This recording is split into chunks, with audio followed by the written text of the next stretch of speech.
कहा कि दुख है उसका कारण और कारण का निवारण, और ये जो दुख तुम्हारे हैं इसका भी कारण तुम ही हो।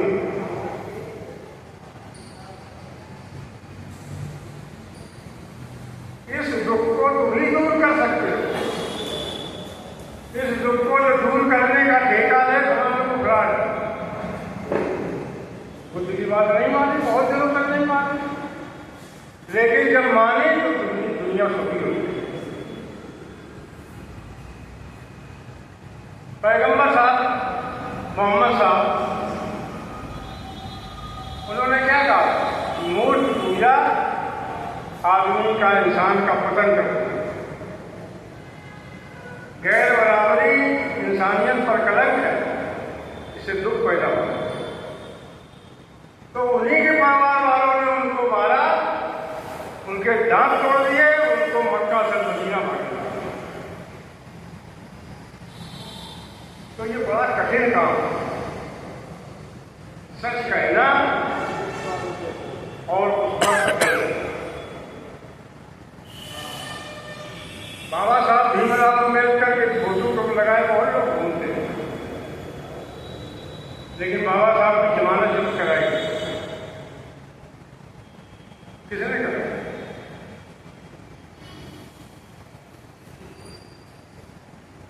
बाबा साहब ने कहा था कि ब्राह्मणवाद हमारा सबसे बड़ा सत्य है, और ब्राह्मणवाद रहेगा तो संविधान की कोई कीमत नहीं। संविधान लागू होगा, समाज सुखी हो जाएगा, लेकिन ब्राह्मणवाद के रहते संविधान लागू नहीं हो सकता, न समाज सुखी हो सकता। वर्मा जी ने उनके इस वाक्य को आत्मसात किया और उन्होंने अध्ययन किया पूरी दुनिया की क्रांतियों को।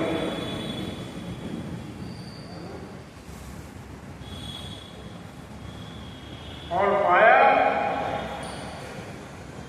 कि जहां जहां क्रांति सफल हुई, बहुत कम जगह हुई,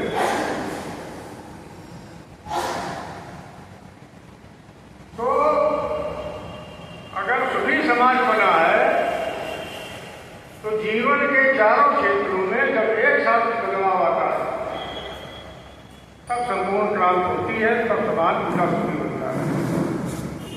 भारत में ब्राह्मणवाद का बहुत हमले हुए जमाने से, लेकिन आज ये क्यों जिंदा है? और अब तो वो पूरे समाज पे है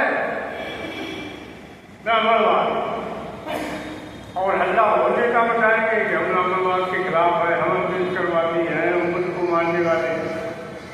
ब्राह्मणवाद बन क्यों रहा है? तो वर्मा जी ने इसका इलाज बताया कि ब्राह्मणवाद है क्या। ब्राह्मणवाद एक विचारधारा है, इसका नाम ब्राह्मण क्यों पड़ा? क्योंकि ये ऋग्वेद के शतपथ ब्राह्मण चैप्टर से निकली, जिसमें लिखा है ब्राह्मणों से मुखमासीन बाहु राजन्या के था पूर्व तगस यज्ञ वैश्या पद्याम तीव्र हो जाए।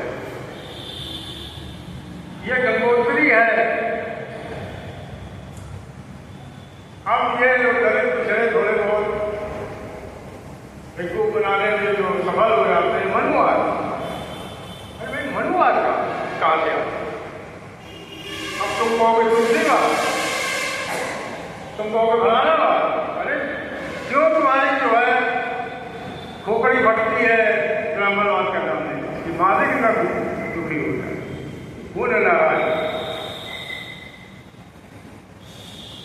तो वर्मा जी ने बताया कि ब्राह्मणवाद एक पेड़ के समान, इसकी जड़ पुनर्जन्म, तना भागवाद, वर्ण व्यवस्था की डालियां, जात पात के पत्ते, ऊंच नीच के भेदभाव का फूल है और शोषण इसका फूल।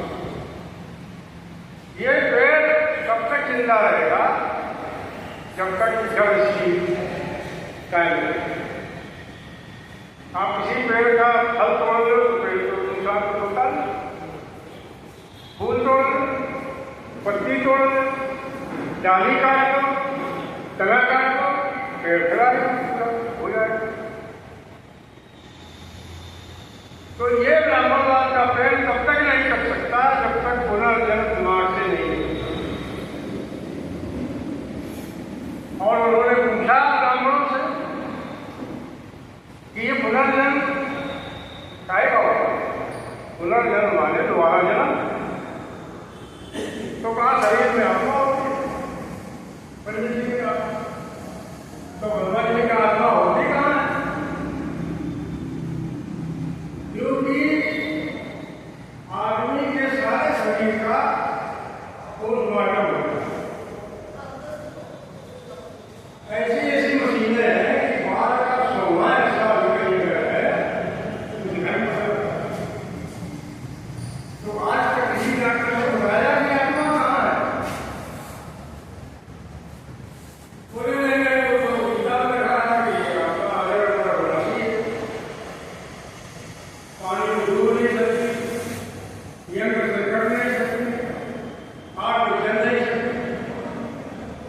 जिस तरह से आदमी कपड़ा बदलता है पुराना से, उसी तरह से आत्मा वस्त्र बदलती है, शरीर में प्रवेश करती है।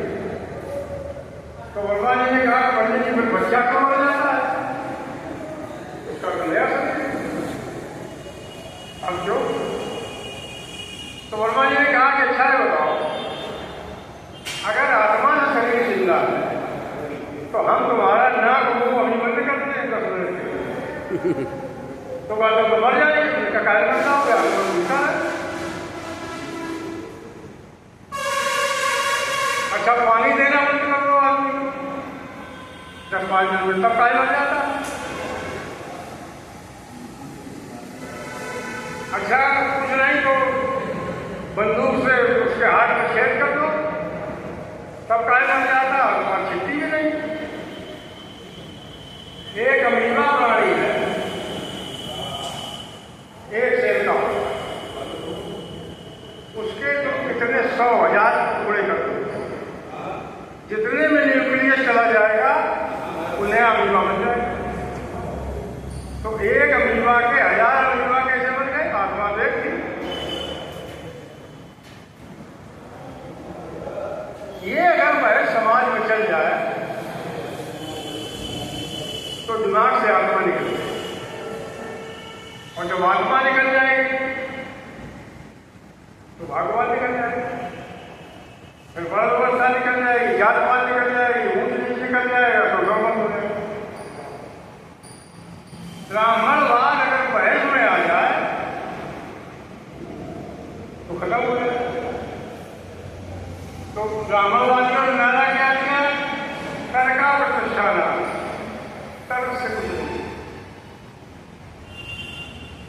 महामना ब्रह्मा जी ने कहा कि जानो कब मानो, ये सिद्धांत मान लो, ब्राह्मणवाद खत्म हो गया। इतना आसान काम, ये दार्शनिक पहलू हमने बताया, लेकिन महामना ब्रह्मा जी किसान परिवार में पैदा, और उस जमाने में आईएएस बनना कितना बड़ा कमरे की बात है। लेकिन वर्मा जी ने जब रिटर्न पास कर दिया तो उनके दिमाग में आया कि डीएम और सेक्रेटरी बनने से हम नीतियां बना नहीं सकते, जो नीतियां सरकार बनाएगी उसको लागू कर सकते हैं, और नीतियां सब किसान मजदूर के खिलाफ। ये जब तक बदली नहीं लाएगी तब तक कुछ हो नहीं सकता। तो उन्होंने एकदम फैसला ले लिया कि हम नौकरी